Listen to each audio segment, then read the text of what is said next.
Ignition sequence starts.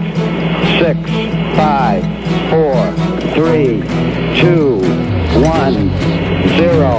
Liftoff. We have a liftoff.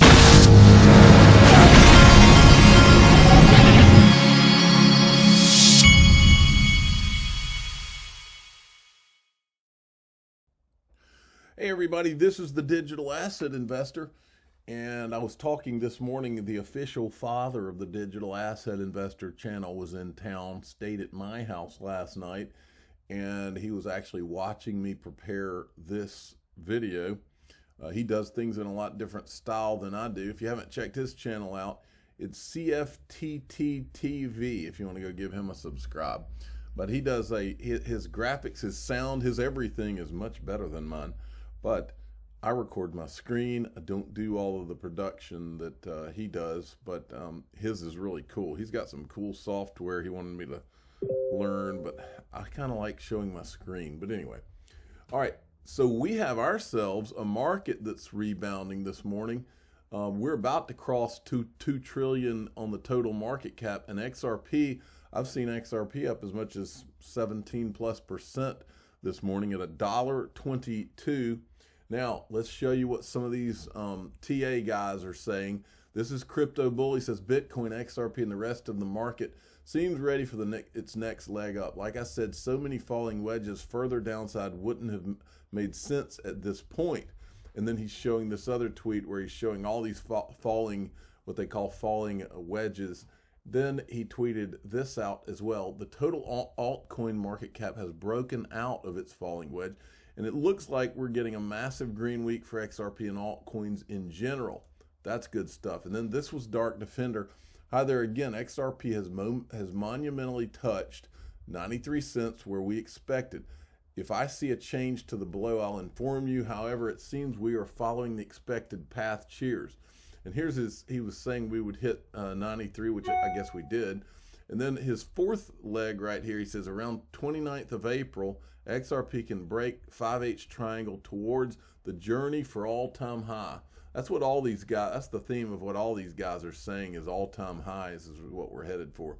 Then Crypto Wizard says this, XRP Daily Technical Outlook, XRP, BTC, both closed as a doji. This is a bullish reversal zone for XRP. We should get bullish breakout above the blue line trend line in XRP BTC, which will push XRP above 120 towards $1.48. This all sounds good to me. I'll take it.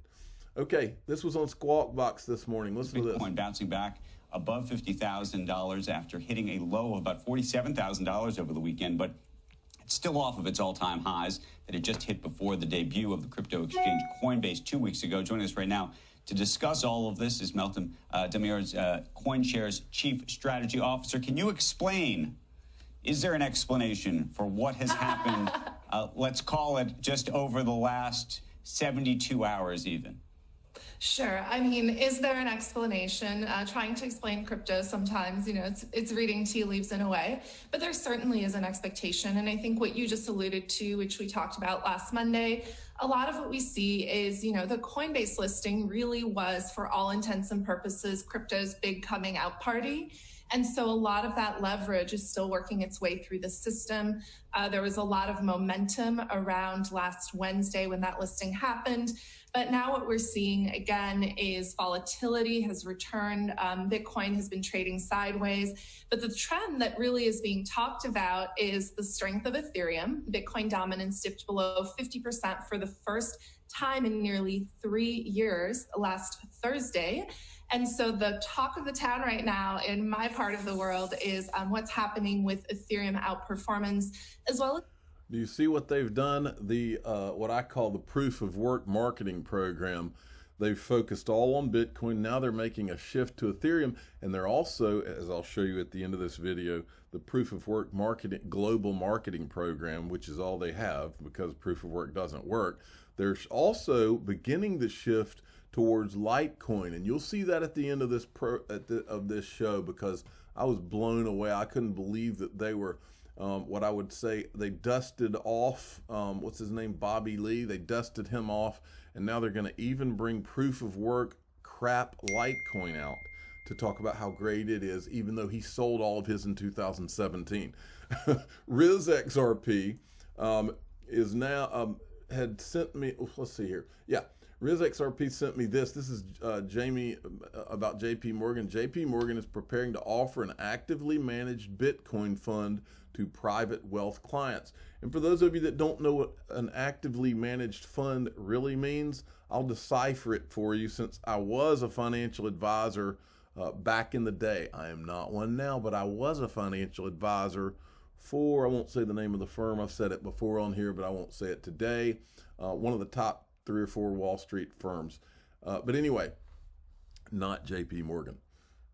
But when they say actively managed fund, that is a sales pitch term. And what it means is that it's a fund where they're buying and selling in and out of Bitcoin based on what they think the market is doing. And because it's actively managed, they can charge you money, right? So this is what I said for two to 3 years now on this channel. I remember when Jamie was saying Bitcoin was a fraud. What he was really saying is that JP Morgan wasn't set up to make money off of Bitcoin yet. Now they are. What he was also saying is they were accumulating Bitcoin behind the scenes while he was talking his book and basically talking about how it's a fraud and it's awful and all that. And they were also setting up things like this. That's how these people operate. Now, briefly, I want to show you this on the, and I will get that going. Okay, briefly, I want to show you this on the, this is the capital. This is the core of what's going on right now. This is the reason the market dipped the last few days, is because everybody is thinking about everybody's thinking about the capital gains tax that might be imposed by Biden. As President Biden moves forward with what could become a major hike in capital gains for the country's highest earners, the possibility exists that the tax could be retroactive, and it wouldn't be the first time. CNBC's wealth editor Robert Frank joins us. Okay, we don't have to listen to all that. The point is that they're talking about raising capital gains taxes big time.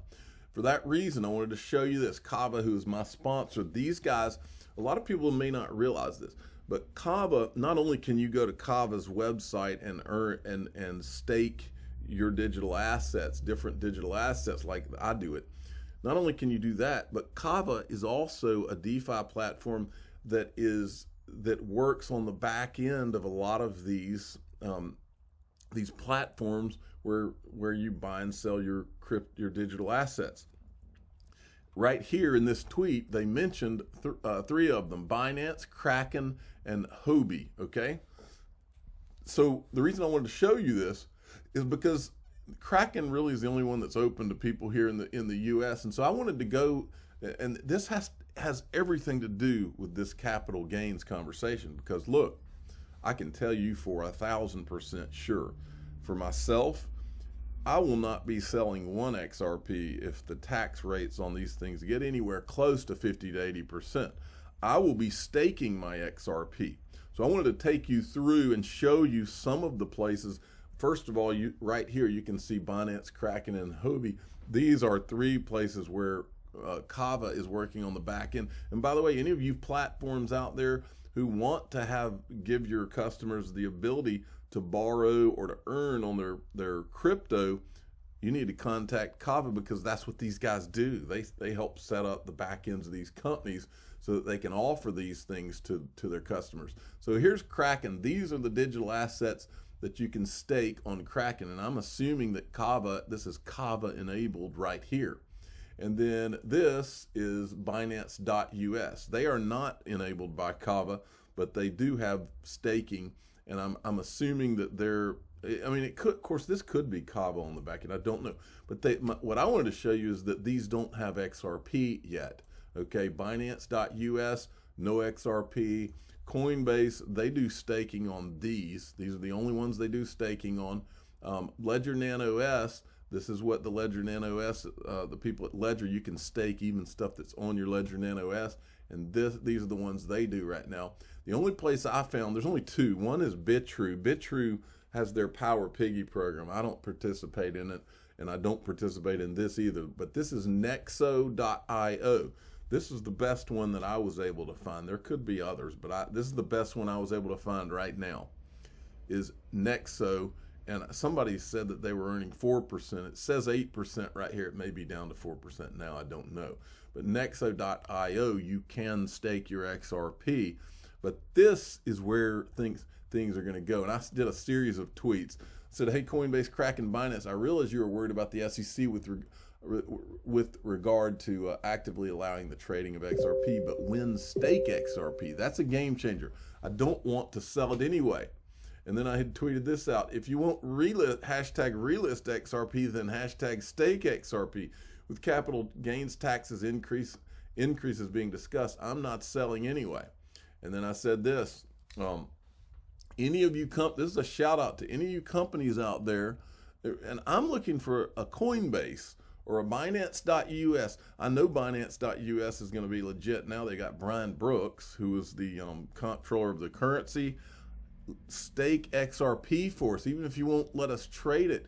Then you got, then we have Uphold, of course. Uphold's the only platform that's had the guts to keep XRP listed, because the SEC themselves said they said in the documentation in the Ripple lawsuit that they have not declared XRP a security. So why wouldn't these companies keep it trading until they do say it, and then they can stop trading? I mean, so anyway, all right. So I think Uphold would be a great candidate to add staking to XRP, and I hope one of these companies will respond and actually do it. Hey, Seiko Carmona sent me this from Clinton Donnelly. In case you missed it on CoinDesk, your tax strategy may be every bit as important as your investment strategy, say two crypto tax experts, Crypto Tax Fixer. This is an article that he did on CoinDesk where he goes over taxes. And I don't care what anybody says, you need to be thinking about tax exposure with crypto, especially if you're going to sell anything. But if you're going to receive an airdrop or anything else, you need to be looking at this, because you can get hit with taxes even if you haven't sold on some of these things, and you need to be paying attention. All right, finally, I wanted to show you this.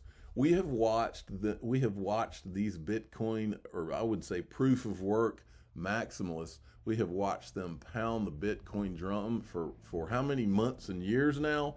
And they've done the same with Ethereum, but they've also done the same with Litecoin, but it's been so quiet. Now CNBC decides they're going to pick up on Litecoin. You see what's happening here? This is a freaking sales pitch, folks. And these jokers, I don't know what their reasoning is, but they are now, Litecoin's just been kind of sitting still, I think. And now they're going to go back to this one. But before you watch this, I want to show you this, because many of you don't know. And you need to know if you're out there listening to all this garbage. This is from 2017, December 2017, during the run-up of 2017. This is from CNBC. Litecoin founder Charlie Lee says he's sold all his holdings in the cryptocurrency. He sold all of his Litecoin holdings back in the run-up in 2017. And here he is being interviewed today. I guess this was today on Worldwide Exchange on CNBC. How would you describe in a layman's terms the difference between LTC and BTC? Yeah, well, the simple way to think about it, I always see Bitcoin as digital gold and Litecoin as digital silver. So it's kind of silver to Bitcoin's gold. So if you understand how Bitcoin works very similar to gold in terms of mining and everything, Litecoin works very similar to silver. So it's kind of a layman's Bitcoin. And so from a blockchain perspective, from a transactional perspective, maybe not from a fractional perspective, and that's, I think, one of the key differences in terms of the decimalization of Bitcoin down to 8 different levels, the Satoshi, are there any fundamental differences on the back end on how they operate? Charlie? Yeah, the main difference is it uses a different mining algorithm. So it has a different set of miners than Bitcoin. It's faster. It has more coins than Bitcoin, has 4 times as many coins, and it's also 4 times faster. So Bitcoin transactions happen every 10 minutes. Litecoin transactions happen on average every 2.5 minutes.